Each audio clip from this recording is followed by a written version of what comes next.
South ఇండియాలోనే అతి తక్కువ ధరలకే నాణ్యమైన రత్నాలని అందించే ఏకైక సంస్థ 6JVR.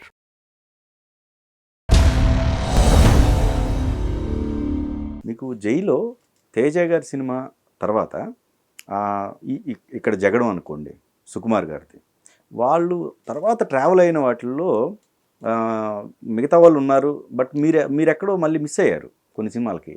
కాదండి, నేను తేజ గారు జై సినిమా తర్వాత ఆయన నెక్స్ట్ చేస్తున్న సినిమా నితిన్ గారిది, దానికి ఒక క్యారెక్టర్ రాశారు, దానికోసం దాంట్లో పెయింటర్, దానికోసం చిత్రం మూవీస్ అమౌంట్ కట్టి నాకు పెయింట్ నేర్పించడానికి అనుకున్నారు. కానీ కథ తయారవుతున్న విధానంలో ఆ క్యారెక్టరే పోయింది. ఓకే, ఆ క్యారెక్టర్ పోయింది. ఆ తర్వాత సుకుమార్ గారిది 100% లవ్లో ఒక అద్భుతమైన సీన్ చేశారు, అది ఎడిటింగ్లో పోయింది, కథకు అడ్డొస్తుందని తీసేశారు. ఇంకోటి ఏంటంటే సార్, ఇలా డైరెక్టర్స్ అందరూ, ఇప్పుడు నేను డైరెక్టర్ అయినాక నాకు అర్థమైంది ఏంటంటే, ఏదో ధనరాజ్ మన ఫ్రెండ్ కదా అని పెట్టుకోరండి, ఆ క్యారెక్టర్కి ధనరాజ్ సూట్ అయితే పెట్టుకుంటారు. ఓకే, ఇప్పుడు నాకు కూడా చాలామంది మా ఫ్రెండ్స్ నా సినిమాలో యాక్ట్ చేయలేదు కదండి. ఇప్పుడు చాలామంది, ఇప్పుడు తాగుబోతు రమేష్ కానీ, వేణు కానీ, ఇందులో చేసింది ఎవరు, ఒక శ్రీనివాస్ రెడ్డి గారు క్యారెక్టర్ కావాలి కాబట్టి శ్రీనివాస్ రెడ్డి గారు సత్య చేశారు, సత్యం రాజేష్ గారు కానీ, నవీన్ నేని గారు కానీ, ప్రవీణ్ కానీ, ఇట్లా నాకు రఘు కారు మంచి కానీ చాలామంది ఇండస్ట్రీలో తెలుసు కదా ఫ్రెండ్స్, వాళ్ళు ఎవరు ఈ సినిమా చేయలేదు. ఎందుకంటే వాళ్ళు ఈ క్యారెక్టర్కి యాప్ట్ కాదు, ఈ క్యారెక్టర్ వాళ్ళని కోరుకుంటలేదు. ఓకే, అలాగా ఓహో అందుకనే నాకు ఇచ్చి ఉండరు అనమాట అని నేను రియలైజ్ అయ్యానండి బాగా. రెండోది, నేను వెళ్ళి ఎవరిని కూడా అడగనండి, ఎందుకంటే మన అవసరం ఉందంటే మనం ఎక్కడున్నా కూడా ఖచ్చితంగా ఇండస్ట్రీ తీసుకొచ్చేస్తుంది సార్. మన అవసరం లేనప్పుడు అవతల వాళ్ళని ఇబ్బంది పెట్టడం, టార్చర్ పెట్టడంతో ఉన్న బంధాలు కూడా విడిపోతాయి, అందుకని పెట్టరు. ఇప్పుడు ఆ లాంగ్ జర్నీలో ఇప్పటి వరకు మీతో అసోసియేట్ అయిన వాళ్ళు వేణు గారు ఎవరెవరు ఉన్నారు ఫ్రెండ్స్? ఇప్పుడు అందరూ ఉన్నారు సార్, సేమ్ ఒక్కళ్ళు కూడా. ఎందుకంటే మనం పొద్దున్న లెగిస్తే ఇక్కడే కలుస్తాం కదా సార్, ఏదో షూటింగ్లో ఎవరో ఒకరిని మనం కలుస్తూనే ఉంటాం. వాట్సాప్ గ్రూపులు ఉన్నాయి, వాట్సాప్ ఉంది, ఫోన్ ఉంది, పక్కపక్కన ఇల్లులు కూడా కొంతమంది ఉంటాయి. అసలు లేదండి, ఇండస్ట్రీలో మాత్రం ఒకరు మనతో మాట్లాడలేదురా అనేది ఏదో ఒకటో రెండో ఉంటుంది సార్. ఇండస్ట్రీలో కానీ మీడియాలో కానీ అందరు కలుస్తూనే ఉంటాం కదా. ఇప్పుడు అచ్యుత్ అనే ఆయన మీకు ఇన్స్టిట్యూట్లో పరిచయం వల్ల జరిగిందా? ఆయన అసలు లేదండి, నాకు అసలు పరిచయమే లేదు. ఆయన లేదా? ఆయన డైరెక్ట్గా ఒక మేనేజర్ త్రూ వచ్చి నేను కథ అనుకుంటున్నానని చెప్పి నాకు కథ చెప్పాడు. ఓకే, ఇన్స్టిట్యూట్ కి అసలు అచ్యుత్ గారికి సంబంధం కాదులే. అంటే ఫస్ట్ సినిమా అది స్టార్ట్ అయిన తర్వాత మిమ్మల్ని హీరోగా పెట్టిన తర్వాత అది మధ్యలో ఆగిపోవడం జరిగింది. ఆయన అచ్యుత్ గారితో ఓపెనింగ్ జరిగింది సినిమా. ఆ ఓపెనింగ్ రోజే ధనరాజుని ఎవడు చూస్తాడు ఎందుకని ఆ ప్రొడ్యూసర్ చాలా మంది చెప్పేసరికి ఈ సినిమా ధనరాజు కాకుండా వేరే వాళ్ళని పెట్టి తీద్దామని అన్నారు. ఆయన ఏమన్నారంటే, నేను ధనరాజు అనుకునే రాశాను, కావాలంటే ఈ సినిమా నేను మీకు చేయనని వచ్చేసాడు ఆయన.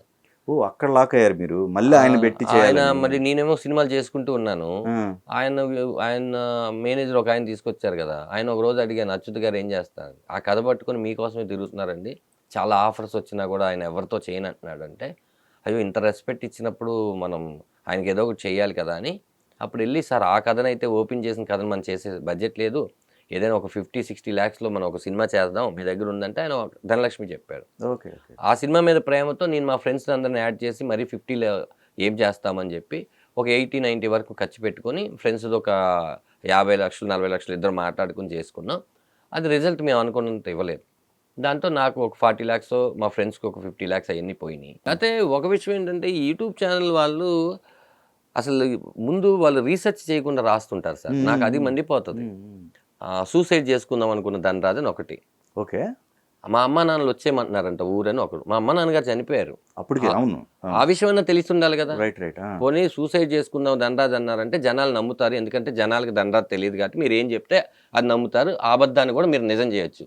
మా అమ్మ నాన్న ఎక్కడ రమ్మంటారండి, నాన్నగారు చిన్నప్పుడు చనిపోయి నేను జగడం సినిమా అప్పుడు అమ్మగారు పోయారు, ఇది కూడా తెలుసుగా ప్రపంచానికి. కరెక్ట్, అవును. ఎక్కడ రమ్మంటారు, మా అమ్మ నాన్న బాధపడిపోతున్నారు, డబ్బులు పోగొట్టినందుకు ఇంటికి తిరిగి వచ్చేయమని చెప్తున్నారు ఒకళ్ళు. అప్పులు పాలైపోయాడని ధనరాజు, ఎక్కడ అప్పులు పాలయ్యాను, మీకు ఎవరు చెప్పారు అప్పులు పాలయ్యానని? సరే నిజంగానే అప్పులు పాలయ్యాను, దీనివల్ల మీకు వచ్చేది ఏంటి? ధనరాజు ఇల్లు ఎక్కడుందో తెలుసా? ఎందుకు ధనరాజు ఇల్లు ఎక్కడుందో ప్రపంచానికి వాళ్ళ పనులతోనే వాళ్ళు చాలా బిజీగా ఉన్నారు. ఇది ఎక్కడుందో తెలుసా, గూగుల్ మ్యాప్ ఇది, అసలు మొత్తం పర్సనల్ అనేది లేకుండా చేసేసారు. అంటే ఎలాంటిదంటే, మనం ఇప్పుడు భార్య పిల్లలతో మనం సినిమాకి వెళ్ళడానికి కష్టంగా ఉన్న పరిస్థితులు సార్, మాస్క్ పెట్టుకొని వెళ్ళాలి, ఈ గుర్తింపు కోసమే మనం ఇక్కడికి వచ్చాం, దాన్ని మేము ఎంజాయ్ చేస్తాం, ఫోటోలు ఇవ్వడాలు అవన్నీ. కానీ వీటి వల్ల నిజమేనండి మీరు ఇలా జరిగిందా, అయ్యో మీకు మేము ఉన్నాం, నేను ఒక సినిమా చూసి అప్రిషియేషన్ పొంది ఫోటో దిగాలనుకుంటాను కానీ లేని బాధలన్నీ చెప్పేసి లేదమ్మా అదేం జరగలేదమ్మా ఇదిగో నేను బాగానే ఉన్నా మీరు ధైర్యంగా ఉండండి పలానా ఛానల్లో చూసాము.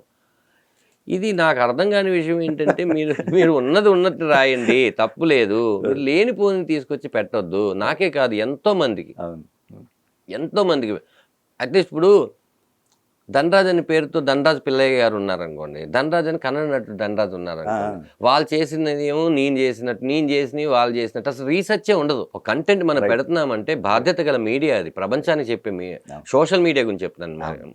వీళ్ళందరూ ఒకసారి చూస్తే ఆ ఛానల్కే మళ్ళీ పరువు పెరుగుద్దండి. వీళ్ళు ఉంటేనే చెప్తారు, లేకపోతే లేదు. ఆ సిచ్యువేషన్కి మీకు మోరల్ సపోర్ట్ అంటే వైఫే ఇంకా డెఫినెట్గా మా వైఫ్ లేకపోతే కనుక నేను ఇప్పటి వరకు ఈ సినిమా డైరెక్షన్ ఆ సినిమా కాదండి 2 years నుంచి నేనేం సంపాదించానని. అంటే సినిమా కమిట్ అయ్యారు, కమిట్ అయ్యాం. ఇప్పుడు ఈ సినిమాకి ఒక అమౌంట్ వస్తుంది సార్, ఇదే 2 years లో వేరే సినిమాకి ఇంకొంచెం లార్జ్ అమౌంట్ వస్తాయి, లార్జ్ మూవీస్ వస్తాయి. అది నిజమే. ప్రతి శుక్రవారం మనం ఉంటాం థియేటర్లో. కరెక్ట్. ఈ శుక్రవారం కోసం ఈ సినిమా చేసాం కానీ అయితే నేను దీన్ని నమ్మాను కాబట్టి ఓకే. మా భార్య ఎందుకు నమ్మాలి నన్ను? ఓకే. తన ఒకటే, నేను డైరెక్షన్ చేస్తాను అంటే నువ్వు మంచి కథ చెప్తానో చెప్పు. తన ఈవెంట్ ఆర్గనైజర్ అండి, సిరి ఈవెంట్స్ అని. ఓకే. ఇప్పుడు 1 of the top 10లో తనది ఒకటి ఉంటుంది. Very good. తన దగ్గర వర్కర్స్ 60 members అట్లా ఉంటుంది. చాలా పెద్ద ఈవెంట్స్ చేస్తుంటుంది. Very good. తనే ఈఎంఐలు కట్టడాలు కానీ, పిల్లల ఫీజులు కట్టడాలు కానీ, ఇంట్లో కూరగాయలు కానీ, ఆఖరికి నా పాకెట్ మనీ కూడా తనే. ఓకే. తనే ఇచ్చి ఇదంతా చూసుకుంది. తను లేకపోయి ఉంటే నేను ఈ సినిమాని కంప్లీట్ చేసేవాడిని కాదు. అది ఇంపాసిబుల్. అప్పుడు రాసుకోవచ్చు మీరు అప్పులు పాలైపోయింది అని రాజు. బాబుకు చూపించారా మీరు పక్కన కూర్చోబెట్టుకొని? మరి డాడీ అని ఉండేది మొబైల్, అది తీసేసి డైరెక్టర్ గారు అని ఫీడ్ చేసుకున్నాడు సినిమా చూసి.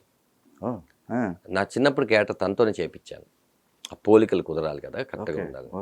తన కాలేజీలో ఇప్పుడు పెద్ద హీరో మావాడు, చాలా బాగా చేశాను అప్రిషియేషన్స్. తనని కేక్ కట్ చేయించారు స్టూడెంట్స్ అందరూ. అంటే ఈ సినిమా ఏంటంటే సుక్కు, మా అబ్బాయి పేరు సుక్కు కదా, సుక్కు నువ్వు సినిమాలో బాగా యాక్ట్ చేసావు అనే దాటి ఇది మన కథ చెప్పాడు మీ డాడీ, ఇది మా డాడీతో వెళ్ళాలి నేను, లేకపోతే మా పిల్లల్ని తీసుకుని వెళ్ళాలి బాబు అని లెక్చరర్స్ అందరూ. చాలా ఎమోషనల్ రైడ్ ఉంటుంది సినిమాలో. ఒకసారి మనం సినిమాకి వస్తే సినిమా మీ ఇంటికి వచ్చేస్తుంది. మిమ్మల్ని 2 రోజులు డిస్టర్బ్ చేసే సినిమా అది. మీరు ఖచ్చితంగా ఫోన్ చేసి డాడీ ఐఎమ్ సారీ అని చెప్పే సినిమా ఇది.